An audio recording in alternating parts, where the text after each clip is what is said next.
십자가에서 죽으신 예수님께서는 왜 꼭 다시 살아나 하늘로 오르셔야 했을까요? 그 진짜 이유를 알려드립니다.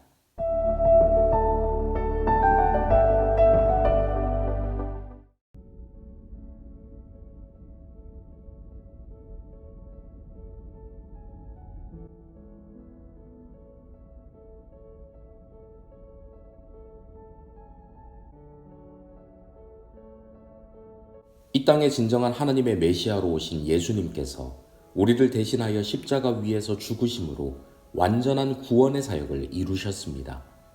십자가 위에서 다 이루었다 하시며 숨을 거두신 예수님의 사역은 그것으로 모든 것이 끝난 것처럼 보였습니다. 하지만 하나님의 구원 사역은 그것으로 끝이 아니었습니다. 완전한 순종으로 아버지의 뜻을 모두 이루어낸 아들을 다시 살리시어 그가 진정한 하나님의 아들이심을 만천하에 나타내신 것입니다. 사실 우리 입장에서도 십자가의 죽음으로 끝이 났으면 예수님의 말씀들이 정말 사실인지 확증할 수가 없습니다. 예수님이 정말 메시아이신지 흠과 죄가 없으신 완전한 제물로 대속적 죽임을 당하신 것이 맞는지 그 십자가의 예수를 통해 우리가 의롭다 함을 받았다는 것이 정말 사실인지 무지한 인간의 입장에서 확신하기가 어렵습니다. 하지만 예수님께서 죽음을 이기시고 다시 사셔서 하늘에 오르신 것을 통해 그의 가르침이 절대적 진리라는 사실이 명명백백히 밝혀졌습니다.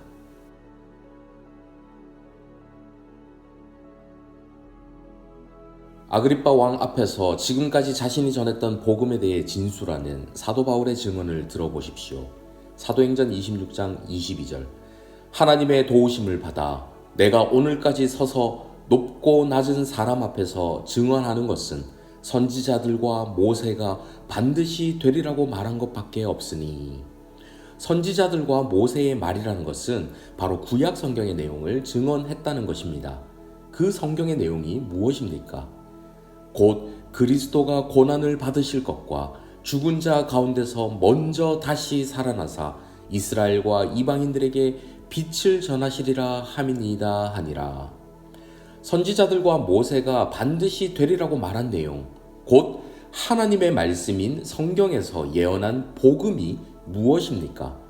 그리스도가 고난을 받으실 것, 그리고 그가 죽은 자 가운데서 먼저 다시 살아나셔서 온 세상에 빛을 전하신다는 것입니다. 이것이 바로 복음의 핵심이지요. 사도 바울의 이 진술과 동일한 내용이 누가복음에서도 나오고 있습니다. 부활하신 우리 예수님께서 제자들에게 나타나셔서 친히 가르쳐 주신 내용입니다. 누가복음 24장 44절 또 이르시되 내가 너희와 함께 있을 때에 너희에게 말한 바 곧 모세의 율법과 선지자의 글과 시편의 나를 가리켜 기록된 모든 것이 이루어져야 하리라 한 말이 이것이라 하시고 46절 이하도 보십시오. 또 이르시되 이같이 그리스도가 고난을 받고 제3일에 죽은 자 가운데서 살아날 것과 또 그의 이름으로 죄사함을 받게 하는 회개가 예루살렘에서 시작하여 모든 족속에게 전파될 것이 기록되었으니 너희는 이 모든 일의 증인이라. 이렇게 예수님께서 가르쳐 주신 복음을 제자들과 사도 바울이 듣고 그 복음의 증인이 되어 세상 가운데 전파하고 있었던 것입니다. 이 복음의 핵심을 예수님께서 알려주시기 이전에 제자들이 이 말씀에 담긴 진정한 의미를 알았을까요? 몰랐을까요? 예수님께서 십자가를 지시기 전 이미 수차례 가르쳐 주신 내용이었지만 제자들은 이 내용을 제대로 알지 못했습니다. 예수님께서 친히 부활하셔서 그들의 마음을 열어 성경을 깨닫게 하시기 전에는 무슨 뜻인지 완전히 이해하지 못한 상태였던 것입니다. 이러한 사실을 근거로 제자들에게는 부활이 바로 복음의 시작이라는 것을 알 수 있습니다. 예수님께서 누가복음 24장 44절에서 말씀하십니다. 내가 너희와 함께 있을 때에 너희에게 말한 바. 이미 여러 차례 고난과 죽으심 그리고 다시 사실 것에 대해 제자들에게 가르쳐 주셨습니다. 하지만 실제로 예수님께서 십자가 위에서 처절하게 돌아가셨다는 사실은 모든 제자들에게 엄청난 충격이었습니다. 바로 전날 저녁까지만 해도 자신들의 발을 직접 만지고 씻겨주셨던 손의 그 감촉이 아직까지도 생생한데, 함께 떡을 떼고 잔을 나누며 들었던 그 목소리가 아직까지도 귓가에 남아있는데, 바로 다음날 십자가 위에서 살을 찢고 피를 쏟으며 고통 속에 절규하시는, 그리고 이내 차가운 시신으로 변해버린 예수님의 죽음을 현실적으로 받아들이기가 어려웠을 것입니다. 혼란과 두려움에 사로잡혀 뿔뿔이 흩어진 제자들은 지금 이게 무슨 상황인지 정신을 차릴 수가 없었을 것입니다.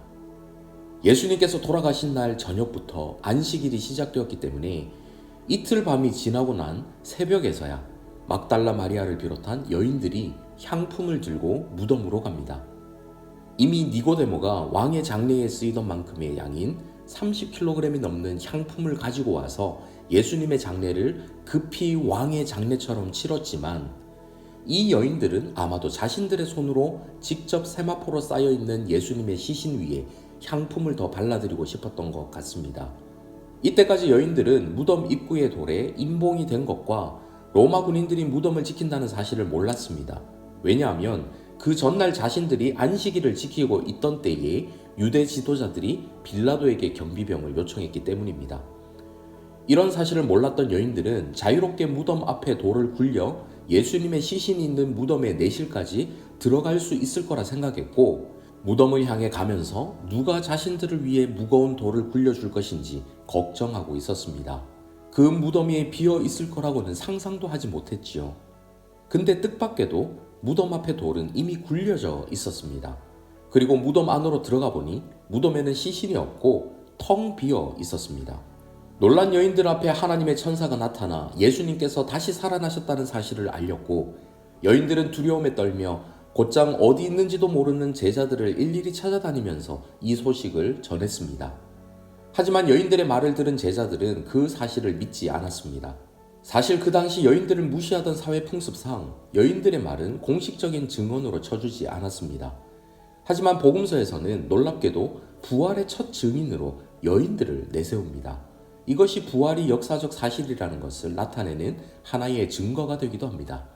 왜냐하면 부활이 거짓이라면 거짓말을 지어낸 사람이 부활의 첫 증인으로 여인들을 내세우지 않았을 것이기 때문입니다. 무덤이 비어있는 것을 보았지만 어느 누구도 예수님께서 잡히시던 날에 하셨던 말씀을 기억해낸 사람이 없었습니다. 예수님께서 뭐라고 하셨습니까? 마태복음 26장 31, 32절. 그때에 예수께서 제자들에게 이르시되 오늘 밤에 너희가 다 나를 버리리라. 기록된 바 내가 목자를 치리니 양의 떼가 흩어지리라 하였느니라. 그러나 내가 살아난 후에 너희보다 먼저 갈릴리로 가리라.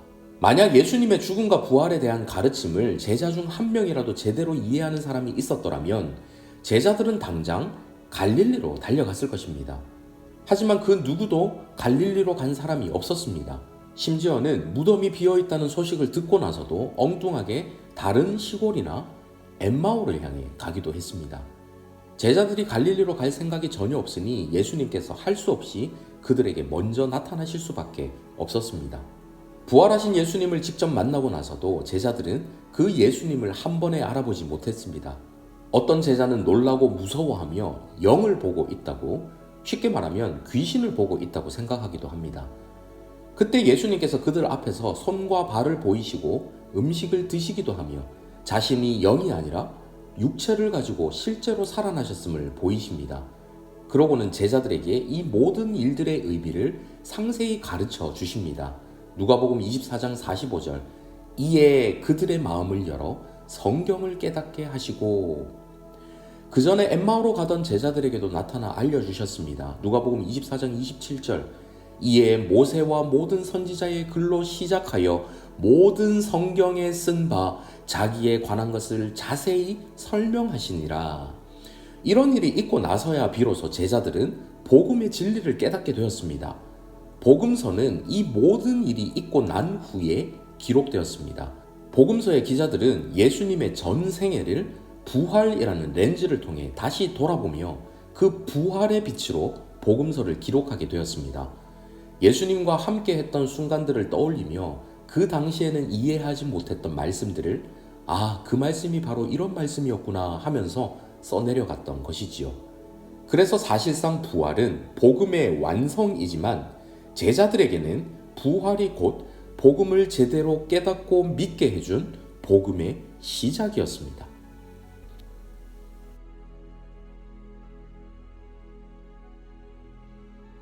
그렇다면 이제 제자들이 예수님의 부활을 통해 깨달은 것이 무엇인지 조금 더 자세히 살펴보며 부활에 담긴 의미에 대해 짚어보도록 하겠습니다. 먼저 제자들은 부활을 통해 예수님께서 메시아, 곧 그리스도이심을 확실히 깨달았습니다. 누가복음 24장 44절을 다시 보십시오.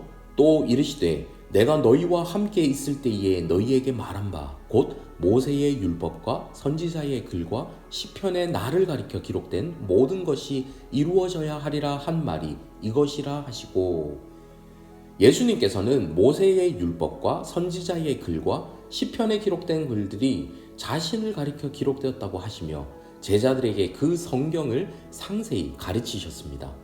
이렇게 깨달은 성경 말씀을 구체적으로 인용하며 베드로는 사도행전 2장의 오순절 설교에서 예수님께서 메시아 곧 그리스도이심을 선포합니다. 사도행전 2장 29절 이하, 형제들아 내가 조상 다윗에 대하여 담대히 말할 수 있노니 다윗이 죽어 장사되어 그 묘가 오늘까지 우리 중에 있도다. 그는 선지자라 하나님이 이미 맹세하사 그 자손 중에서 한 사람을 그 위에 앉게 하리라 하심을 알고 미리 본고로 그리스도의 부활을 말하되 그가 음부에 버림이 되지 않고 그의 육신이 썩음을 당하지 아니하시리라 하더니 이 예수를 하나님이 살리신지라 우리가 다 이 일의 증인이로다.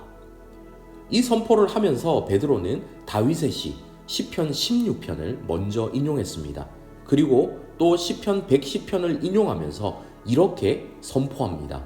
그런즉 이스라엘 온 집은 확실히 알지니 너희가 십자가에 못 박은 이 예수를 하나님이 주와 그리스도가 되게 하셨느니라 하니라. 부활 이후 성경을 보는 눈이 열린 제자들은 구약 성경에서 다윗의 자손으로 오시리라 예언된 메시아 곧 그리스도가 바로 예수님이시라는 사실을 확실히 믿게 된 것입니다. 제자들은 계속해서 부활을 통해 예수님께서 하나님의 아들이심을 깨닫게 되었습니다. 자신이 복음서를 기록한 이유에 대해 설명하면서 요한은 이렇게 말합니다. 요한복음 20장 31절, 오직 이것을 기록함은 너희로 예수께서 하나님의 아들 그리스도이심을 믿게 하려 함이요 또 너희로 믿고 그 이름을 힘입어 생명을 얻게 하려 함이니라. 비시디아 안디옥에서 여러 구약 성경들을 인용하면서 복음을 전하던 사도 바울은 시편 2편을 인용하며 예수님께서 하나님의 아들이심을 선포하고 있습니다. 사도행전 13장 33절, 곧 하나님이 예수를 일으키사 우리 자녀들에게 이 약속을 이루게 하셨다 함이라. 시편 둘째 편에 기록한 바와 같이 너는 내 아들이라 오늘 너를 낳았다 하셨고, 로마에 있는 성도들에게 쓴 편지에서도 동일하게 언급합니다. 로마서 1장 4절, 성결의 영으로는 죽은 자들 가운데서 부활하사 능력으로 하나님의 아들로 선포되셨으니 곧 우리 주 예수 그리스도시니라. 예수님이 하나님의 아들이시라는 것은 곧 예수님이 바로 하나님이시라는 사실을 나타냅니다.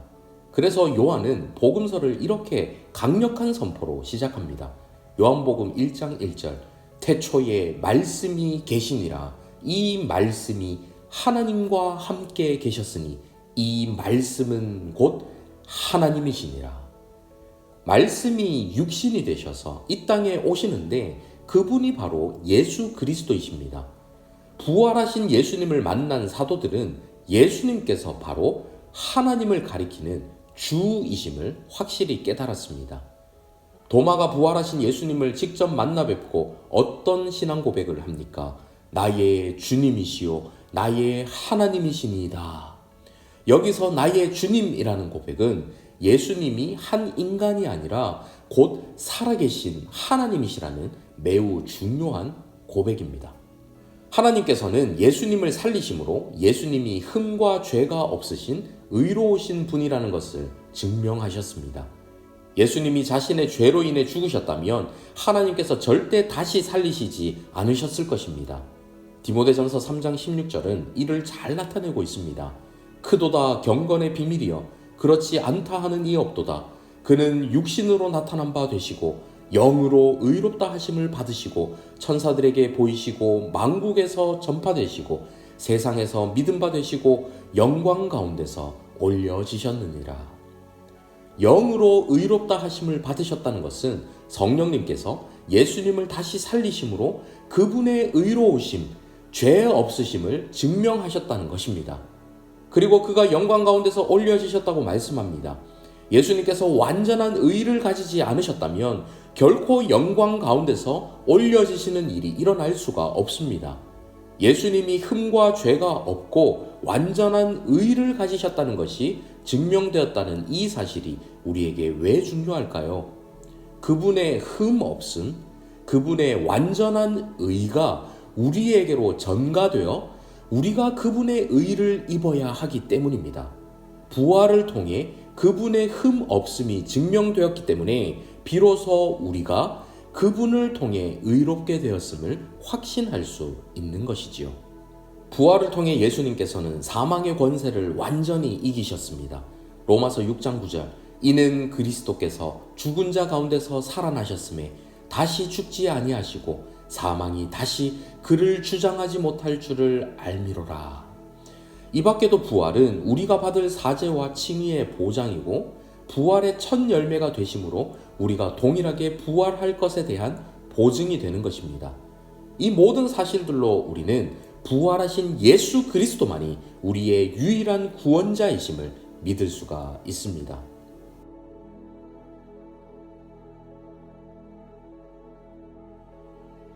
이렇게 부활하신 예수님은 40일 동안 많은 사람들에게 나타나셨고 누가복음 24장 51절 말씀처럼 많은 사람들이 보는 앞에서 손을 들어 그들에게 축복하시며 하늘로 들려 올라가셨습니다. 사도행전 1장에는 그 장면이 조금 더 자세히 기록되어 있습니다. 9절을 보십시오. 이 말씀을 마치시고 그들이 보는데 올려져 가시니 구름이 그를 가리어 보이지 않게 하더라. 예수님께서 승천하실 때 구름이 그를 가리어 보이지 않게 하더라고 증언합니다. 성경에서 구름은 하나님의 영광과 임재를 상징합니다. 예수님께서 하늘로 오르실 때 구름이 그를 가리어 보이지 않게 하더라는 것은 구름이 와서 예수님을 감쌌다는 말입니다. 이것은 예수님께서 원래의 영광, 즉 하나님의 아들로서의 영광이 회복되었다는 뜻입니다. 또한 이는 아담의 범죄로 인해 닫혔던 하늘의 문이 열리고 하나님께서 친히 임재하셔서 그 아들을 받아주셨다는 뜻이 담겨 있습니다. 부활을 통해 의롭다 인정을 받으신 예수님을 영광 중에 거룩하신 하나님께서 계시는 하늘로 받아주셨다는 것은 앞서 살펴본 것처럼 예수님이 흠도 죄도 없으신 완전히 의로운 분이심을 다시 한번 확증해 주시는 것입니다. 그렇게 하늘에 오르신 예수님은 하나님의 보좌 우편에 앉으셨습니다. 히브리서 1장 3절 이는 하나님의 영광의 광채시요 그 본체의 형상이시라.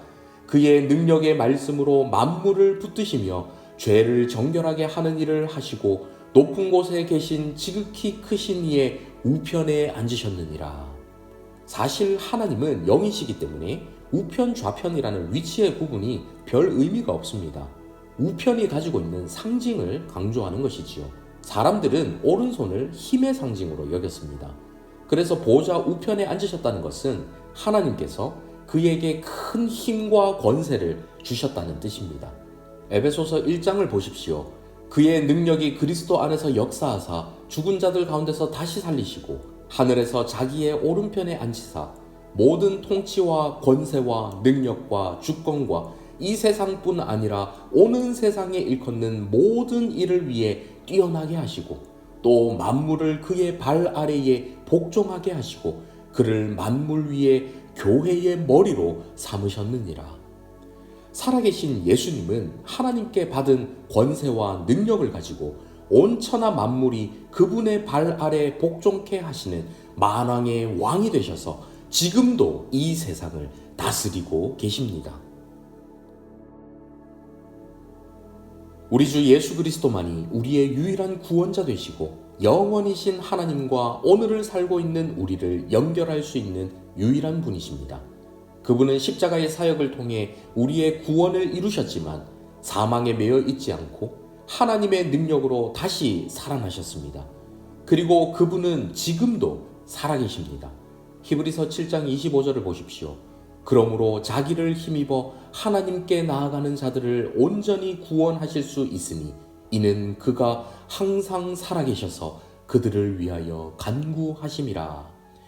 예수님은 모든 구원 사역을 완성하시고 우리를 죄와 사망에서 구원해 주셨을 뿐만 아니라 지금도 살아계셔서 우리를 위해 간구하시고 거룩한 영을 통해 세상 끝날까지 너희와 항상 함께 있으리라 약속하신 그 약속을 신실하게 지키고 계십니다. 어려운 고난, 두려운 일들 많은 세상에서 살아가면서 우리가 그래도 끝까지 소망을 품을 수 있는 이유는 무엇입니까? 죽음까지도 이기신 예수 그리스도, 우리의 유일한 구원자 되시는 그 예수 그리스도를 믿는 믿음이 소망 없는 세상에서 확실한 소망의 근원이 되어 우리로 하여금 어떤 상황 속에서도 절망하지 않고 다시 일어날 수 있는 힘을 주는 것입니다.